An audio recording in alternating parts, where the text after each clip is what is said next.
Hi, we just finished meeting for pronunciation practice on Tuesday, March 21st, and we started with whom. So, some WH words you don't hear the H at all, you only hear the W, and this one you only hear the H. Whom. I know it looks like hum, but I want you to think of the U as oo, like who. To whom am I speaking? But more connected to whom am I? To whom am I speaking with? And most people don't use the whom, they just say, who am I speaking with? Or who's this? But whom is very polite. Disinterested. Disinterested. Oops, went too far. Island. I lost the beginning. Island. So you won't hear the D. Your tongue will go to the N position, which is the same as the D position, and then just hold the air. Island. But if there's a vowel after it, then you will hear the D because it will connect to the vowel. Island of misfit toys. And the toys has a Z. Island of. Plural, the S sounds like a Z. Islands. Islands. Gullible. So the gull and bull are like pull and full, where I don't use any vowel here because it doesn't matter if you're thinking of it as gullible or gullible. um, you're really making the sound of the L, gull. So I can make my tongue make the G at the same time the front is making the L, gull, gull. And then when you get to bull, my tongue is making the L position before my lips even open for the B. Bull. So you're making the L noise. Gullible. Gullible. So if it's close to any vowel at all, it's the gull. And global. Now you have a real O. Global. And the second part is the same bull. Global. And then we have a list of terror.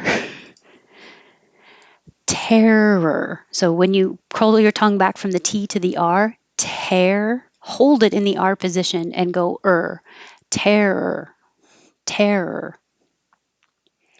And terrier is a type of dog. Maybe I should put that um, uh, breed of dog. Terrier, terrier. And plural of number 9, terror, is terrors with a Z sound. Terrors. Territory. It's the same tear at the beginning. Territory.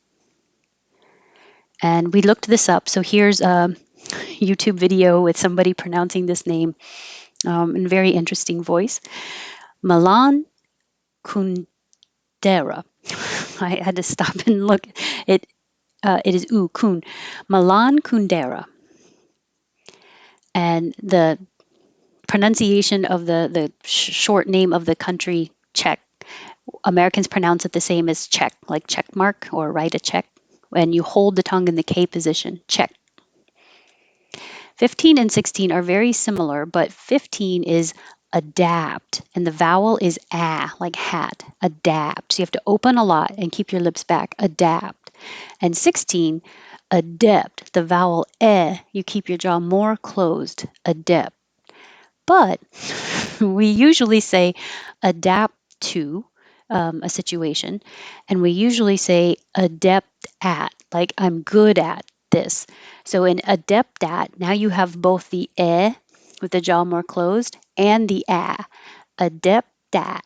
So don't forget to open more for the at that comes after it, or it'll sound like adepted instead of adept at. Adapt, adept. Curious, curious. I'm just curious. And curiosity, curiosity. 19 is foam and 20 is form. So if anybody confuses these, when you say them, make sure that when you say form, you're holding your tongue in the R position long enough so that the R can be heard. Form. Maybe you're not holding it while you close your lips for the M. If you release your tongue too soon, form, form. Form. I'm still holding my tongue in the R position as I close my lips for the M. Form. 19, foam. 20, form. 21, souvenirs. Souvenirs. 22. Hippodrome. Hippodrome. And we practiced the difference between hip and heap because the first part of hippodrome is hip and the vowel is it. And if your tongue is too high, it will sound like heap. And so heap, E is like eat, and hip is like it. So I usually tell people to find the difference between E and it by saying eat it, because most people don't say the same vowel, eat, or it. They can say eat it, and it sounds like two different vowels. And that's good because that means your tongue is in two different positions, high and tense for eat, and a little bit lower and relaxed for it. So heap is tense, hip is relaxed. And if you have trouble getting there, try saying other words that have that same sound to lead you to that word. It might help your tongue remember that position. It, hit, him, hip. Sesame Street. Sesame. That's how we pronounce that for anything, for the food or for the TV show. Sesame Street. This word spelled the same way but pronounced tear means you cry, and tear means you rip.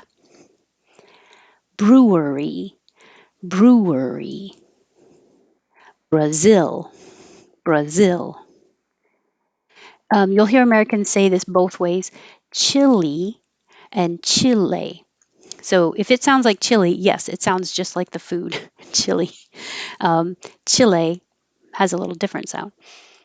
And then these words, which I have to look up because they are kind of hard to remember.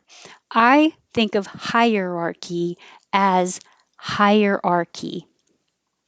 If that helps you, that's fine. If not, just forget about it. Hierarchy. Or you can shorten it a little bit and say hierarchy, and that sounds like hierarchy. Or you can put the R there, hierarchy. And that's not a word, so I didn't put it here, but that's an option. Hierarchy, hierarchy, hierarchy. And then the adjective, hierarchical, hierarchical. You don't have too many choices.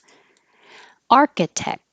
I don't say the K, but my tongue goes to the K position and then touches the top of my mouth completely to stop the airflow. Architect. Architecture. No, I'm sorry. Architecture. The stress stays on R. Architecture. It moves when you make the adjective architectural. Architectural. Okay, without me talking. Whom, disinterested, island, islands, gullible, global, terror, terrier, terrors, territory. Move it up. Milan Kundera, check, adapt, adept, curious, curiosity, foam, form, souvenirs, hippodrome, heat, hip, Sesame Street, tear, tear, brewery, Brazil, Chile or Chile, hierarchy, hierarchy, hierarchy, hierarchical, architect, architecture, architecture, architectural. Okay, thanks. I won't be having the Tuesday meetup next week. I'll be back on April 4th for the Tuesday. Thanks. Have a good day, and I hope to see you Tuesday after next.